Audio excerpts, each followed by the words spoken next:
अस्सलाम वालेकुम, welcome to decoding CSS and PMS। मेरा नाम इरम है, मेरा CSS 2021 है। आज हम पाकिस्तान अफेयर का CSS 2023 का पेपर डिस्कस करेंगे। पेपर का अगर हम एनालिसिस देखें तो एग्जामिनर ने इस दफ़ा जो क्वेश्चन उठाए हैं वो मोस्टली पाकिस्तान के प्रॉब्लम से रिलेटेड उठाए हैं। इंडस्ट्रियल हैं, एग्रीकल्चरल हैं, फिर उसके बाद पॉलिटिकल हैं, डायमेंशन उसने उठा ली, पॉपुलेशन बेस्ड डायमेंशन उसने उठा ली, और एक क्वेश्चन उसने प्री पार्टीशन से दे दिया कायद-ए-आज़म की पर्सनालिटी के ऊपर।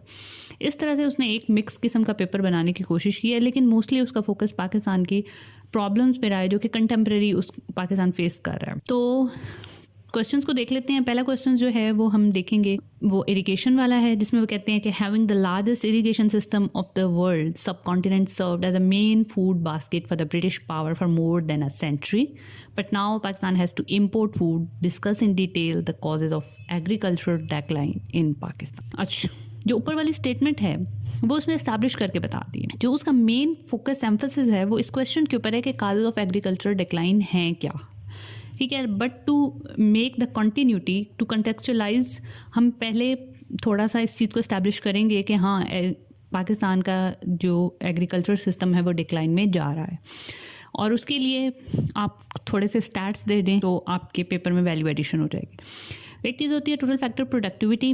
टोटल फैक्टर प्रोडक्टिविटी जो होती है वो आपकी एग्रीकल्चर में भी होती है, वो आपकी इंडस्ट्री में भी होती है। मीन टू से कि इनपुट से कितने इनपुट से आप क्या आउटपुट जनरेट कर रहे हैं। तो US बेस्ड रिसर्च के मुताबिक एग्रीकल्चर के अंदर जो टोटल फैक्टर प्रोडक्टिविटी है ऑल ओवर द वर्ल्ड, उसमें 1960-70s में ग्रीन रेवोल्यूशन आने के बाद एवरेज ऑफ 2.5% इंक्रीज़ आया है, लेकिन 2010 के बाद ये जो एवरेज थी ये कम हो गई है। इट डज़न्ट मीन कि एग्रीकल्चर प्रोडक्शन कम हो रही है, इट मीन कि जिस तरह से वो इंक्रीज़ हो रही थी उस ग्राफ के अंदर कमी आ गई है। So that's what happened all over the world. Now compare it to what happened in Pakistan. Pakistan की अगर हम एवरेज देखें तो हमें एवरेज ही 0.17% मिलती है 1980 टू 2018। मतलब ये कि हम वर्ल्ड के साथ इक्वली अपग्रेड नहीं कर पाए हैं एग्रीकल्चर में। 70s की अगर हम एवरेज देखें तो 0.96% मिलती है, और अगर 82 हम 90s की देखें तो ये 2.26% मिलती है। ये लार्जेस्ट आपका जो ग्राफ ऊपर गया है वो इस एरा के अंदर गया है। GDP शेयर देखें तो आप अगर 53% शेयर था GDP के अंदर एग्रीकल्चर का 1950s, and it has drop to the 18.5% in 2018। Then causes of agriculture decline के ऊपर आ जाते हैं। तो कॉजेज जो हैं वो सब सेम ही लिखेंगे। अब यहाँ से आपका पेपर डिफरेंशिएट होगा कि आप किस तरह से स्टार्ट्स देते हैं और रेफरेंसेस आप क्या देते हैं, अपने पॉइंट्स को, अपने आर्ग्यूमेंट को कैसे सब्सटेंशिएट करते हैं। सबसे पहले देखें तो कल्टिवेबल एरिया। हमारे पास बहुत ज़्यादा लैंड है कल्टीवेट करने के लिए, लेकिन हमने बहुत कम लैंड कल्टीवेट की हुई है, या जो ऑलरेडी कल्टीवेटेड लैंड थी उसको अब ब्राउन डेवलपमेंट में कन्वर्ट किया जा रहा है अर्बनाइजेशन के एक बूम के अंदर।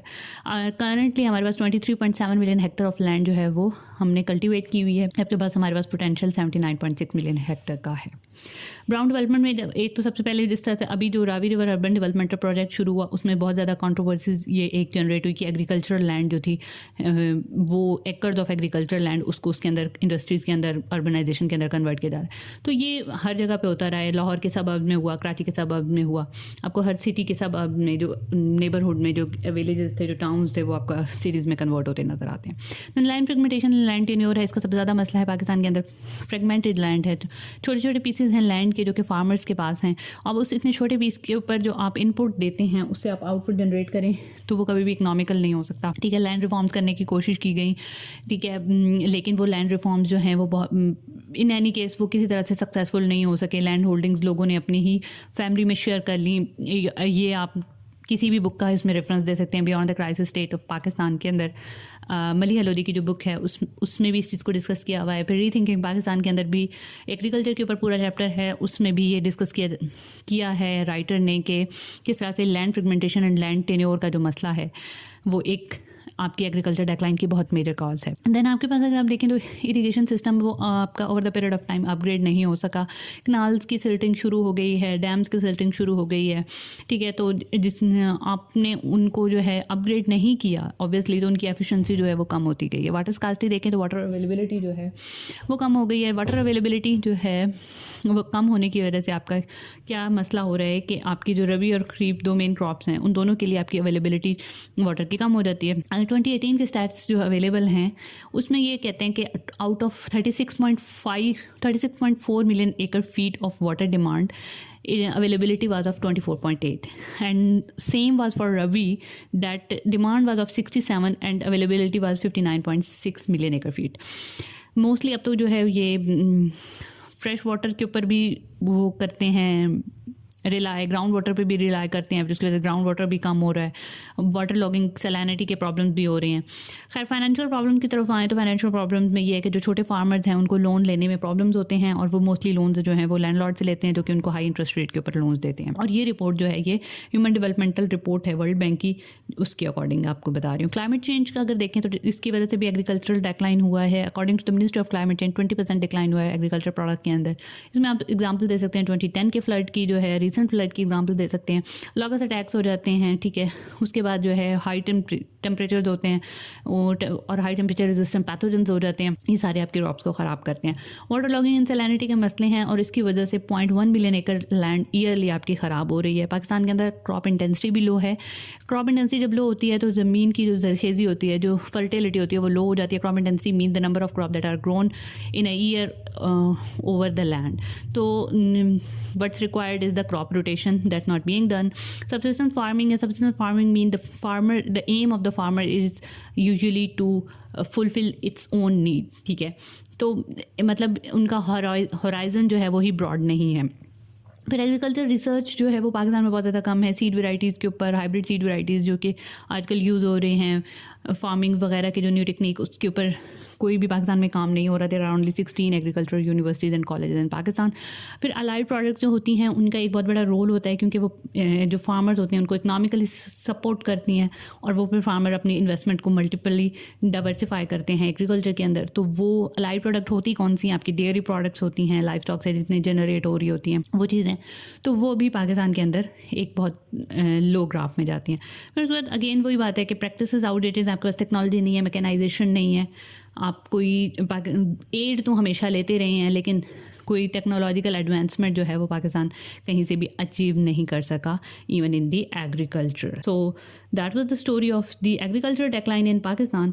नाउ आपने एक क्वेश्चन को जो है लॉजिकल एंड देना होता है, so for that you have to discuss in a one paragraph the impact of that decline on economy of Pakistan, on the overall आपके इकोनॉमिक ग्रोथ के ऊपर किस तरह से इम्पैक्ट हो रहा है। और फिर क्योंकि आपकी मेजर इंडस्ट्री एग्रीकल्चर है, एग्रेरियन इकोनॉमी है, तो आपकी जो इंडस्ट्रियल ग्रोथ है, टेक्सटाइल इंडस्ट्री है, उसके ऊपर आपका इम्पैक्ट होता है। फिर आपका बजट अकाउंट डेफिसिट आते हैं, इंपोर्ट एक्सपोर्ट के अंदर बैलेंस नहीं रहता, फार्मर की इंडिविजुअल लाइफ स्टाइल के वो इम्पैक्ट होता है। तो that's how you have to discuss that all these thing in only one paragraph और two. Then logically we have to give the way forward, that is how to promote the agriculture growth. तो जितने point आपने discuss किए हैं इन सबको आपने reverse करना है। रिवर्स इन अ सेंस कि मतलब कोई सोल्यूशन देना है, अगर जिस तरह से आउटडेटेड प्रैक्टिस है तो मैकेनाइज करना है, लैंड होल्डिंग के मसले आपने ख़त्म करने हैं, लोन्स वगैरह देने हैं फार्मर को, and then you have to conclude your question. अच्छा जी, नेक्स्ट क्वेश्चन देखते हैं। तो इंडस्ट्रियलाइजेशन है। Industrialization is the backbone of the modern economic system and uplift the standard of living of the masses. Elaborate the causes for hindrance of industrial development in Pakistan.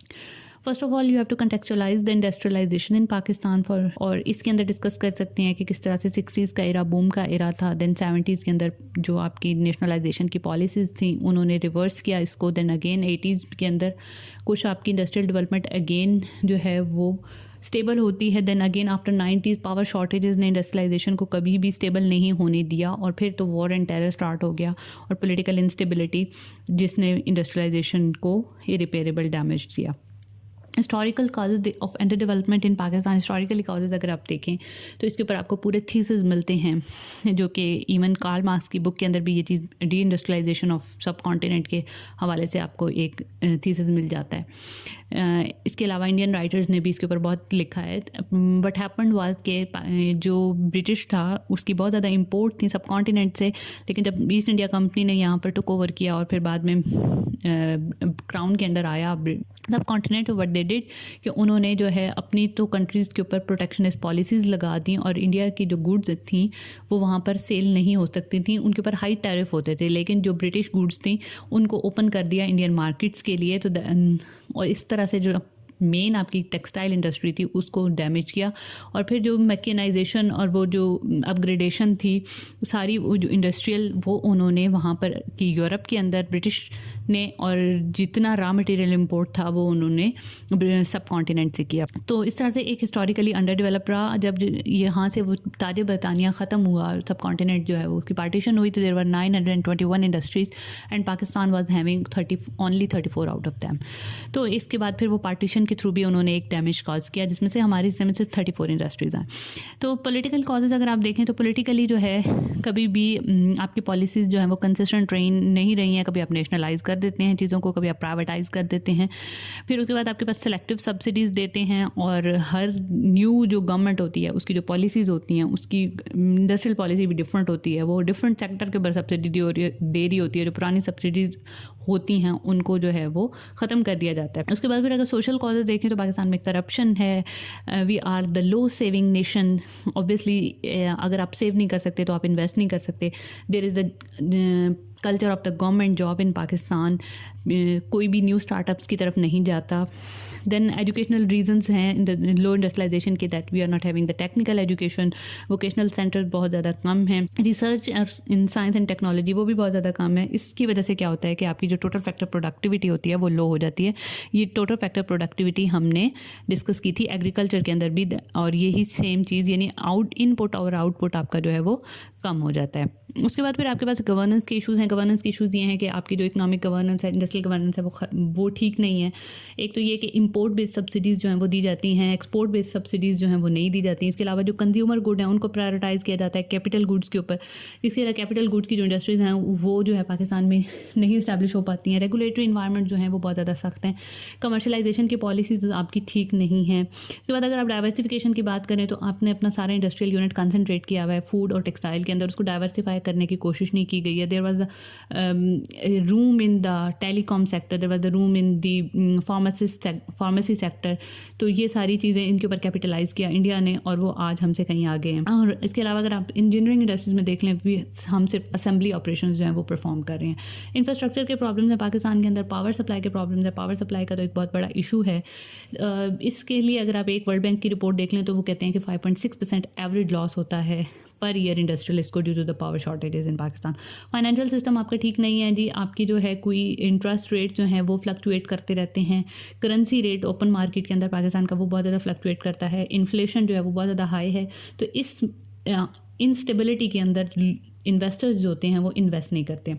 फिर telecommunication है। Telecommunication sector जो है वो अब तो must हो गया है इंडस्ट्रीज़ के लिए, बिकॉज डिजिटल जो है डिजिटलाइजेशन का एरा है, और पाकिस्तान जो है वो उसका एम तो डिजिटलाइजेशन का है, but we are having the 15% withholding tax on telecom sector, और telecom users are exorbitantly charge tax of 34.5%, और एवरेज ड्यूटी जो स्मार्टफोन की इंपोर्ट के ऊपर है वो आपकी 1100 रुपीज़ है। ठीक है। रिसोर्स मिसमैनेजमेंट है। आपके पास रॉ मटेरियल है but you are not having the raw material for the industries. उसमें एक क्लासिकल एग्जांपल आप रिकोडेक की डिस्कस कर सकते हैं। देन अगेन आपके पास डोमेस्टिक लॉग रोलिंग बहुत ज़्यादा है।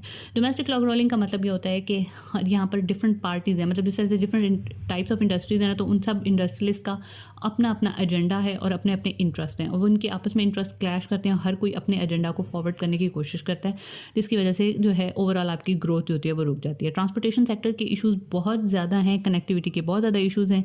इसकी वजह से कि आपकी एग्रीकल्चर इंडस्ट्री, आपकी जो दूसरी मॉडर्न इंडस्ट्री है वो भी इंटेग्रेट नहीं हो पाती है, रॉ मटेरियल नहीं मिल पाता है। टेररिज्म, एक्सट्रीमिज़म मेन रीज़न है। ये जो है इसकी वजह से कैपिटल फ्लाइट होता है, आपका इन्वेस्टर्स जो होते हैं वो भाग जाते हैं। मल्टीलैटरलिज्म के मसले हैं। मल्टीलैटरलिज्म ये कि आप ट्रेड नहीं करते हैं, आपके पास मार्केट ही नहीं है अपनी चीज़ बेचने के लिए, तो इसकी वजह से लोग जो है यहाँ पर कुछ बनाते भी नहीं हैं। We are not having any good trade terms with India, even with Afghanistan, with Iran. तो इसलिए ये है कि सेंट्रल एशियन जो स्टेट्स हैं उनके साथ जो है इस किस्म के एग्रीमेंट्स हो सकते हैं, लेकिन वहाँ पर भी नहीं है। फिर उसके बाद जो है न्यू लिबरल एजेंडा जो है उसने भी पाकिस्तान को इम्पैक्ट किया। न्यू लिबरल एजेंडा अगेन वही यही है कि वो कहता है कि आप किसी किस्म की प्रोटेक्शनिस्ट पॉलिसीज़ नहीं लगा सकते, किसी किस्म के टैरिफ नहीं लगा सकते, अपनी मार्केट को ओपन कर दें। तो ऑब्वियसली एक अगर यूरोप की मार्केट है वो हाई कंपेटिटिव मार्केट है, और इन केस आपकी पाकिस्तान की मार्केट है जहाँ पर एक इंडस्ट्री ने न्यू अपनी डोमेस्टिक इंडस्ट्री स्टार्ट की है, तो that can't compete with that, they can't compete with that. तो इसकी वजह से भी आपको इम्पैक्ट होते हैं। होते हैं, लेकिन अगेन वो हम क्यों फॉलो करने पड़ते हैं, क्योंकि हम लोन लेते हैं, हम IMF के पास जाते हैं, हम वर्ल्ड बैंक के पास जाते हैं। स्मगलिंग के इशूज़ हैं, स्मगलिंग जितनी ज़्यादा होती है, स्मगल हुई भी जो चीज़ होती है उसके ऊपर टैरिफ नहीं लगता, वो सस्ती होती है। एक इंडस्ट्रियलिस्ट इतनी जो है वो खर्चा करके चीज़ बना रहा है, तो उसके मुकाबले में स्मगल हुई भी चीज़ जो है वो सस्ती बिक रही है, तो फिर उसकी वजह से भी इम्पैक्ट होता है इंडस्ट्रियलिस्ट को। स्लो इंडस्ट्रियलाइजेशन जो है इसको फिर आप जो है इसकी ग्रोथ के इम्पैक्ट बता देंगे पाकिस्तान की इकोनॉमी के ऊपर, और फिर वे फॉरवर्ड दे देंगे। वे फॉरवर्ड में जितने पॉइंट डिस्कस किए हैं इन सबको आप अमेंड करके बताएंगे कि किस तरह से पावर के मसले हल करने की ज़रूरत है, पॉलिसीज़ को कंसिस्टेंट करने की ज़रूरत है। ठीक है जी, आपने जो है टैक्सेशन पॉलिसीज़ बेटर करनी है, आपने फाइनेंशियल पॉलिसीज़ बेटर करनी है, आपने जो है कंसेंसस डेवलप करवाना है डिफरेंट और लॉग रोलिंग को ख़त्म करना है।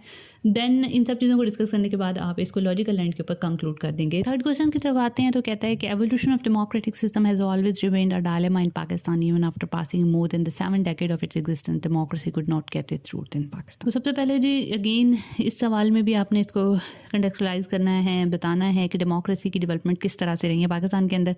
तो हिस्ट्री आपने 7 decade की जो है वो बता देनी है। 1947 to 58 की जो इंसिपिएंट डेमोक्रेसी थी वो वहीं से जो है आपके रूट्स ही ख़राब हो गए, that it has failed to assert itself, और डिक्टेटरशिप जो है वो हमें नज़र आई इवन ब्यूरोक्रेसी की, और फिर बाद में जो है जिस तरह से आपके प्राइम मिनिस्टर्स के साथ होता रहा, और फिर मार्शल लॉ लग गया। 58 to 71 डायरेक्ट मिलिट्री रूल आ गया, पार्लियामेंटेरियन डेमोक्रेसी को एक ब्लो मिला। पार्लियामेंटेरियन डेमोक्रेसी इसलिए लिखेंगे क्योंकि एक बेसिक डेमोक्रेसी का सिस्टम तो देने की कोशिश की थी अयूब खान ने, but that was not a true democracy. फिर उसके बाद आपका 71 to 77 का जो एरा था सो कॉल्ड डेमोक्रेटिक था, लेकिन अगेन ये है कि ये भी जो है एक सेल्फ अवॉर्ड सोशलिज्म था। उसके बाद ये कि अपने ओपोनेंट्स को जिस तरह से पॉलिटिकल अकाउंटेबल किया गया, जिस तरह से डिटेंशंस की गई और फ्रीडम ऑफ एक्सप्रेशन को डिनाई किया गया, तो it was not a true democratic era again.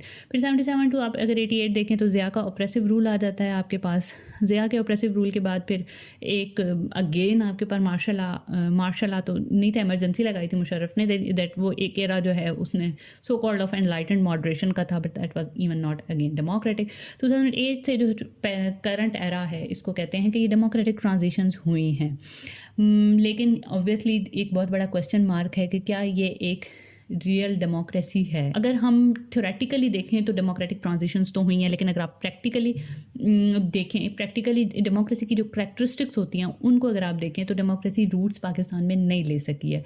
आपके पास फ्रीडम ऑफ एक्सप्रेशन नहीं है, आपके जर्नलिस्ट को डिटेंशन की जा रही हैं, आपकी जो जुडिशरी है वो अपना ठीक है कुछ रोल बेहतर हुआ है, लेकिन उस तरह से इंडिपेंडेंट वो अपना रोल परफॉर्म नहीं कर पा रही है। आपके इंस्टीट्यूशनल आपस में कन्फ्लिक्ट इतने ज़्यादा हैं, वो इतना ज़्यादा ओवरराइड कर रहे हैं एक दूसरे के ऊपर। इलेक्शन कमीशन ऑफ पाकिस्तान के ऊपर कोई अपना जो है वो ट्रस्ट नहीं बिल्डअप कर पा रहे हैं। पॉलिटिकल पोलराइजेशन आपकी इतनी ज़्यादा हो रही है, एथनिक पॉलिटिक्स की जा रही है, तो डेमोक्रेटिक इन्वायरमेंट नज़र नहीं आता, पॉपुलिस्टिक इन्वायरमेंट नज़र आता है आपको। ठीक है, सेपरेटिस्ट वर्जन्स इतने ज़्यादा नज़र आ रहे हैं आपको, तो ये डेमोक्रेसी नहीं है। खैर, तो reason behind undemocratic political culture in Pakistan क्यों है ऐसा? सबसे पहले तो आप जो हिस्टोरिकल रीजन वो बता देंगे कि पहले आपका कॉन्स्टिट्यूशन मेकिंग के अंदर इतना ज़्यादा डिले हो गया, फिर कुछ स्टार्ट में ऐसे स्टेप्स लिए गए जो कि बहुत अनडेमोक्रेटिक थे, जिस तरह से जो है मिनिस्ट्रीज़ को बरतरफ कर देना, वन साइडेड डिसीजन लेके प्राइम मिनिस्टर को सैक कर लेना, असेंबली को जो है वो जो कि आपकी थी लेजिस्लेटिव असेंबली थी उसको तोड़ देना, फिर डॉक्ट्राइन ऑफ नेसेसिटी का आ जाना। ठीक है, तो ये सारे जो अनडेमोक्रेटिक स्टेप्स थे उन्होंने एक बैड प्रेसिडेंट सेट कर दिया। इंस्टीट्यूशनल ओवरराइड है पाकिस्तान के अंदर, एग्जेक्टिव, लेजिस्लेटिव और जुडिशरी, इन तीनों का अपना अपना रोल परफॉर्म करना बहुत ज़रूरी होता है, लेकिन पाकिस्तान के अंदर इन सब का जो रोल है वो कहीं ना कहीं एक दूसरे के रोल के साथ कन्फ्लिक्ट में आ जाता है। जुडिशरी ने सबसे पहले तो वही अगेन डॉक्ट्राइन ऑफ नेसेसिटी दी, फिर आपके पास जो है जो 200 केस आया, उसके बाद आपके पास जो है आसमा जहांगीर का केस जो है वो ले गई वो कोर्ट के अंदर। तो हर दफ़ा जुडिशरी ने क्या किया, जुडिशरी ने जो है जस्टिफाई कर दिया मिलिट्री इंटरवेंशंस को, फिर जो जुडिशल एक्टिविज़म का दौर शुरू हो गया। देन एग्जेक्टिव लेजिस्लेटिव जो है उसका भी रोल आप कंट्रोवर्शियल ही रहा है हमेशा से। Election commission of Pakistan free and fair election नहीं करवा सका। पॉलिटिक्स हमेशा एथनिसिटी के बेस के ऊपर पाकिस्तान में की जाती रही है। पाकिस्तान के अंदर एक फ्यूडलिज्म और ट्राइबलिज्म का कल्चर आपको मिलता है। ठीक है, क्लाइंट पैटर्न रिलेशनशिप मिलता है, या आप जो है इसके माई फ्यूडल लॉर्ड बुक इसका रेफरेंस दे सकते हैं, बियॉन्ड द क्राइसिस स्टेट का रेफरेंस दे सकते हैं, रीथिंकिंग पाकिस्तान में इस चीज़ को डिस्कस किया गया उसका रेफरेंस दे सकते हैं। तो ये जो फ्यूडल लॉयल्टीज़ हैं इन्होंने कभी भी डेमोक्रेसी को रूट नहीं लेने दी गए हैं। इलिटरेसी है, इलिटरेसी जो है ऑब्वियसली जितनी आपकी एजुकेटेड क्लास होगी वही एक आप अच्छा लीडर जो है वो सिलेक्ट कर सकती है, वही एक सही वोटिंग कर सकती है। वो नहीं, आपके पास मिडिल क्लास एग्रेसिव है, middle class is the force of democratisation, आपके पास मिडिल क्लास जो है वही रिग्रेसिव है। डायनेस्टिक पॉलिटिक्स का कल्चर है, जितनी भी आपकी पॉलिटिकल पार्टीज़ हैं, जैसे भुट्टो होगी, आप देख लें किस तरह से डायनेस्टीज़ में ही जा रहे हैं। फिर आप इवन ये आपकी PMLN है उसमें भी देखें तो बाप के बाद उसका बेटा, फिर आगे से उसका बेटा, तो इस तरह से रूल ट्रांसफ़र हो रहा है। Devolution of power has remained a distant dream. जो पावर जो है वो उन्होंने ट्रांसमिट तो करने की कोशिश की है from the centre to the provinces through the 18th amendment, लेकिन आपके लोकल गवर्नमेंट सिस्टम को कभी भी फाइनेंशियल रिसोर्सेज, कभी भी पॉलिटिकल डेवोल्यूशन नहीं की गई है। देन अकाउंटेबिलिटी का प्रोसेस हमेशा से पोलिटिसाइज रहा है। फ्री रूल ऑफ लॉ और अकाउंटेबिलिटी जो है वो आपकी डेमोक्रेसी को प्रिजर्व करती है, वो ही नहीं रही है। कुछ होप जो promising feature of democracy in Pakistan 18th amendment जो है वो हो चुकी है, मिलिट्री इंटरवेंशन कम हो गई है, आपका हाई ट्रिजन डिफाइन हो गया है, काउंसिल ऑफ कॉमन इंटरेस्ट बन चुकी है रिकनसाइल करने के लिए। मीडिया जो है वो इंडिपेंडेंट होता जा रहा है, दो उसको खामोश कराने की बहुत कोशिश की जाती है। यूथ जो है वो एक रे ऑफ होप है इस डार्कनेस के अंदर। तो पाकिस्तान के अंदर फिर आपने एक ये चीज़ डिस्कस करनी है कि डेमोक्रेटिक नॉर्म और स्पिरिट को इंस्टिल कैसे करने की ज़रूरत है, ख़ास तौर पे ये करंट आपको पॉलिटिकल एनवायरनमेंट, पॉलिटिकल जो कल्चर है उसको देखते हुए ये बात करनी है। ठीक है, देन इसको आपने कंक्लूड कर देना है। क्वेश्चन देखें तो वो ये पूछ रहा है आपसे कि Pakistan is located at the cross road of south Asia, explain geo strategic importance and challenges. तो जियो स्ट्रेटेजी जो है सबसे पहले आप इसको डिफ़ाइन कर देंगे। जियो स्ट्रेटेजी एक सब फील्ड है जियो पॉलिटिक्स की, और इसको हम ऐसे डिफ़ाइन करते हैं कि the foreign policy of a nation guided by it's geographical location. तो जियो स्ट्रेटजी जो वर्ड है वो फर्स्ट क्वाइन किया था फ्रेडरिक एल शोमैन ने अपने article let us learn geopolitics के अंदर।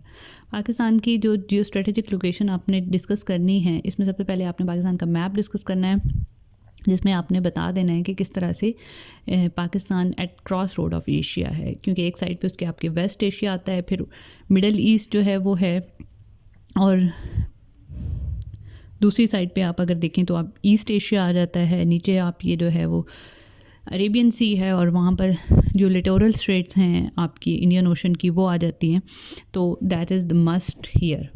उसके बाद आप फिर स्टेप वाइज जो है वो बता देंगे इंपॉर्टेंट स्टेट्स और उनकी जो लोकेशन है वो किस तरफ है, और उनकी इम्पॉर्टेंस जो है वो क्या है, और उनसे आपको चैलेंजेस क्या हैं। तो अगर सबसे पहले सी को देख लिया जाए तो सी की इंपॉर्टेंस बहुत ज़्यादा है। उसमें वो कहता है कि थ्यूसिडाइड ने कहा था कि one who control the sea control everything, and Pakistan is having the deepest sea port of Gwadar. Pakistan के जो रिच सेंट्रल एशियन कंट्रीज़ हैं वो उसके साथ कनेक्शन है, वाखान स्ट्रिप के साथ। और एक तरफ आपके रिच सेंट्रल एशियन कंट्रीज़ हैं, दूसरी तरफ जो रिसोर्स डेफिसिट कंट्रीज़ हैं। पाकिस्तान खुद एक रिसोर्स डेफिसिट कंट्री है, जिस तरह से पावर शॉर्टेजेस का जो इनका इशू है। तो ये जो सेंट्रल एशियन कंट्रीज़ हैं यहाँ पर जो है आपको रिज़र्व्स मिलते हैं गैस के, ऑयल के, इवन यूरेनियम के रिज़र्व्स भी हैं यहाँ पर। तो यहाँ से जो है अगर एक as a Pakistan transit economy के तौर पर भी काम कर सकता है, अपनी जो इसके नीड्स हैं उनको भी पूरा कर सकता है, ठीक है, और एक दुनिया के अंदर भी सेंट्रल एशियन स्टेट की इकोनॉमीज़ को इंटीग्रेट करा सकता है। लेकिन हमेशा से जो है दो चीज़ें जो हैं वो पाकिस्तान की फॉरेन पॉलिसी को डोमिनेट करती रही हैं। एक कांस्टेंट जो है वो उम्मा फैक्टर और एक कांस्टेंट इंडियन फैक्टर, जिसको आपने शिफ्ट करना है टूवर्ड दी जियो इकनॉमिक्स की तरफ। ना आपने इंडियन रिएक्टिव पॉलिसीज़ बनानी है, ना आपने उम्मा फैक्टर को डोमिनेट होने देना है। आपने मटीरियलाइज़ करना है उन बेनिफिट को जो आप यहाँ से एक्वायर कर सकते हैं। We are having the CASA project जो कि 1000 था, अब 1400 हो गया है क्योंकि मेगावाट चेंज हो गया है। उसके बाद तुर्कमेनिस्तान अफगानिस्तान पाकिस्तान पाइपलाइन जो प्रोजेक्ट है ये भी अभी तक मटीरियलाइज़ नहीं हो चुका दोनों, लेकिन पाइपलाइन के अंदर है। इस तरह के और प्रोजेक्ट जो है वो आपको करने की ज़रूरत है। फिर अफगानिस्तान है जो कि लैंड लॉक मुस्लिम कंट्री है, लेकिन कॉन्स्टेंट सोर्स ऑफ थ्रेट ही रहा है पाकिस्तान की सिक्योरिटी के लिए। तो अफ़गानिस्तान के इश्यूज़ जो हैं वो सबको पता है, आपने बता देना है किस तरह से जो है वार एंड टेरर है, अफ़गान जहाद है। पाकिस्तान की अपनी फॉरेन पॉलिसीज़ जो रही हैं जिस तरह की कि एक प्रो पाकिस्तान गवर्नमेंट आ जाए अफ़गानिस्तान के अंदर, तो we never tried to realize the economic benefit out of there कि अफ़गानिस्तान को एक ट्रांजिट ट्रेड रूट देकर हम कर सकें। हमारे अफ़गानिस्तान के बाद हमारा लॉन्गेस्ट पोरेस्ट बॉर्डर है, जहाँ पर स्मगलिंग होती है, जहाँ पर जो है आपकी इन सब चीज़ों की वजह से अगेन हमें नेगेटिव इम्पैक्ट्स ही पाकिस्तान की इकॉनमी को आते हैं, रिपरकशंस आपको बर्दाश्त करने पड़े हैं रेफ्यूजीज़ के फॉर्म में। चाइना है, चाइना आपका ऑल वेदर फ्रेंड है इसके, लेकिन ग्लोबल राइज की वजह से एक जियोपॉलिटिकल टेंशन क्रिएट हो गई है एशिया के अंदर। तो अब पाकिस्तान जो है वो एक पार्टी बन गया कोल्ड वॉर के अंदर, और यूएस और चाइना के दरमियान में हमें बैलेंस करने में प्रॉब्लम हो रही है। लेकिन CPEC की जो अपॉर्चुनिटी है वो once in a life time opportunity है। फिर littoral states of Indian nation है, इनकी बहुत ज़्यादा इंपॉर्टेंस है, लेकिन ये कि जियोपॉलिटिकल टेंशन के अंदर everyone tries to dominate the states, तो उसके अंदर फिर जो है वो पार्टीज़ बन जाती हैं, the pro Indian, the pro US, the pro Chinese state. तो इसकी वजह से थ्रेट्स ही रहते हैं हमेशा। पाकिस्तान एक कनेक्टिंग रीजन है ईस्ट एंड मिडल ईस्ट के दरमियान में, वेस्ट एशिया और ईस्ट एशिया के दरमियान में। पाकिस्तान के इमीडिएट नेबर में ईरान है, लेकिन ईरान जो है अगेन वहाँ से आपके जो है वो सेपरेटिस्ट एलिमेंट वर्क करते रहे हैं, टेररिज्म के मसले होते रहे हैं। ईरान के साथ जो आपका तफ्तान का बॉर्डर आता है, इसमें आपने बॉर्डर की लेंथ भी जो है वो मेंशन करनी है, ठीक है। तो तफ्तान का बॉर्डर है आपके ईरान के साथ, और वहाँ पर प्रो इंडियन एलिमेंट ने डोमिनेट किया है। अगेन अगर हम यहाँ पे ट्रेड रूट को मटेरियलाइज़ करें, अपने नेबरली कंट्री के साथ अच्छे रिलेशन रखें, तो पाकिस्तान को बहुत ज़्यादा बेनिफिट हो सकते हैं। मैरी टाइम बाउंड्री आपकी ओमान के साथ आती है। ओमान जो है वो मुस्लिम कंट्री भी है, और ओमान के साथ हमारे रिलेशंस अच्छे रहे हैं। स्टीफन कॉन हमेशा कहता है कि पाकिस्तान की जो इकॉनमी है हमेशा वो हिस्ट्री जो है पाकिस्तान की हमेशा अनकाइंड रही है, लेकिन ज्योग्राफी इसका सबसे बड़ा बेनिफिट है। इसके पास रिसोर्स रिच रीजन है और रिसोर्स रिच पीपल हैं। एक साइड पे पाकिस्तान के रिसोर्स रिच पीपल हैं, दूसरी साइड पे रिसोर्स रिच रीजन है। पाकिस्तान जो है इन दोनों के दरमियान में as a bridge, as a link जो है वो एक्ट कर सकता है। तो this is the right time कि अब हम अपनी प्रायोरिटीज़ जो हैं उनको चेंज करें, और हम जियो पॉलिटिक्स से जियो इकनॉमिक की तरफ शिफ्ट करें अपनी प्रायोरिटी को, और अपनी जियोग्राफिकल लोकेशन के ऊपर जो है वो कैपिटलाइज करें। That's how we can survive in the modern world.